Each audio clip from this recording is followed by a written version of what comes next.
Hello my dear friends, இந்த வீடியோல பாத்தீங்கன்னா உங்களோட 6 monthsக்கு மேல இருக்க குட்டி பேபிஸ் வந்துட்டு சரியா சாப்பிட மாட்டேங்கறாங்களா, ஒல்லியா இருக்காங்கன்னு கவலைப்படுறீங்களா? கவலையே வேணாம். இந்த சீக்ரெட்டான ரெசிபி வந்து செஞ்சு கொடுங்க.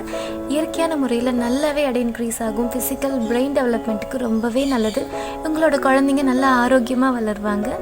வாங்க எப்படி செய்யறதுன்னு பார்க்கலாம். நான் வந்து ஒரு 5 ஸ்பூன் அளவுக்கு கேழ்வரகு எடுத்துக்கிட்டேன். இது வந்துட்டு நல்லா ஒரு 4-5 முறை நல்லா வாஷ் பண்ணிக்கிட்டு குறைஞ்சதும் 2 மணி நேரம் ஊற வச்சுக்கலாம். இது மட்டும்தான் வந்து ராகி கேழ்வரகு மட்டும்தான் வச்சுட்டு நம்ம இந்த ரெசிபி செய்ய போகிறோம்னா கிடையவே கிடையாது. குழந்தைங்களுக்கு வளர்ச்சிக்கு உதவிக்கூடிய நல்ல டேஸ்ட்டை வந்து இன்க்ரீஸ் பண்ணக்கூடிய நிறைய பொருட்கள் வந்து நம்ம பாதி வீடியோக்கு மேலே ஆட் பண்ண போகிறோம். இப்போ பார்த்திங்கன்னா இது நல்லா வாஷ் பண்ணியாச்சு. கேழ்வரகில் பார்த்திங்கன்னா நிறைய வைட்டமின்ஸ், மினரல்ஸ், அதுக்கப்புறம் வந்துட்டு கால்சியம் வந்து நிறைய இருக்குது. இது வந்து குழந்தைங்களுக்கு பல் வளர்ச்சி, எலும்பு வளர்ச்சிக்கெலாம் ரொம்பவே நல்லது. எலும்பு நல்லா ஸ்ட்ராங்காக இருந்தால் குழந்தைங்க நல்லா கூடிய சீக்கிரம் வந்துட்டு நல்லா எழுந்து நடக்க ஆரம்பிப்பாங்க, ஓடி விளையாட ஆரம்பிப்பாங்க. இது நல்லா வந்துட்டு நம்ம ட்ரெயின் பண்ணிவிட்டு கொஞ்சம் கொஞ்சமாக தண்ணி விட்டு நல்லா அரைச்சாச்சு.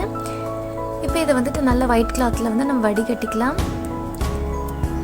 குழந்தைங்க வந்து பார்த்திங்கன்னா தாய்ப்பாலுக்கு அப்புறமா வந்துட்டு இந்த ராகி வந்து பார்த்திங்கன்னா நல்ல ஈஸியாக வந்து ஜீரணமாகக்கூடிய ஃபுட்டு.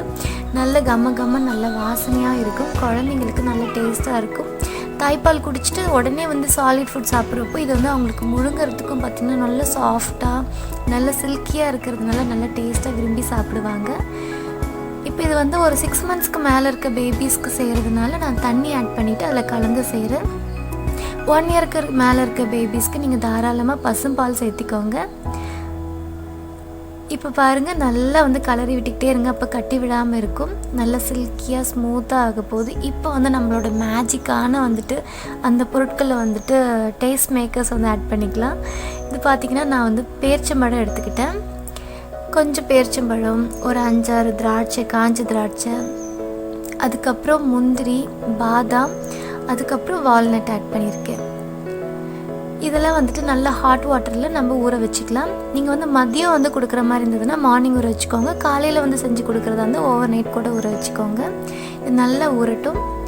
குழந்தைங்களுக்கு பிரெயின் டெவலப்மெண்ட்டு அதே மாதிரி இதெல்லாம் வந்துட்டு ஒரு மெடிசனல் இதுதான், உணவே மருந்துங்கிற மாதிரி இதெல்லாம் சாப்பிட்ற குழந்தைங்களுக்கு நல்ல இம்யூனிட்டி பவர் ஜாஸ்தி இருக்கும். பாருங்கள் எந்த அளவுக்கு நல்லா சில்கியாக அரைக்க முடியுமோ அந்தளவுக்கு சில்கியாக அரைச்சிக்கோங்க.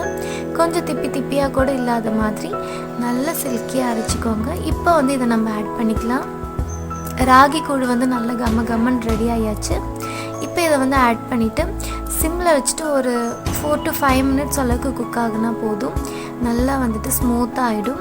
இது வந்து நல்ல வார்ம் டெம்பரேச்சரில் ஊட்டி விடுங்க, நல்ல டேஸ்ட்டாக இருக்கும். குழந்தைங்க வந்துட்டு இன்னும் வேணும்னு சொல்லிட்டு மிச்சம் வைக்காமல் சாப்பிடுவாங்க, நல்லா ஆரோக்கியமாக வளருவாங்க. இந்த வீடியோ வந்து உங்களுக்கு பிடிக்கும்னு நினைக்கிறேன். பிடிச்சதுன்னா மறக்காமல் லைக் பண்ணுங்கள்.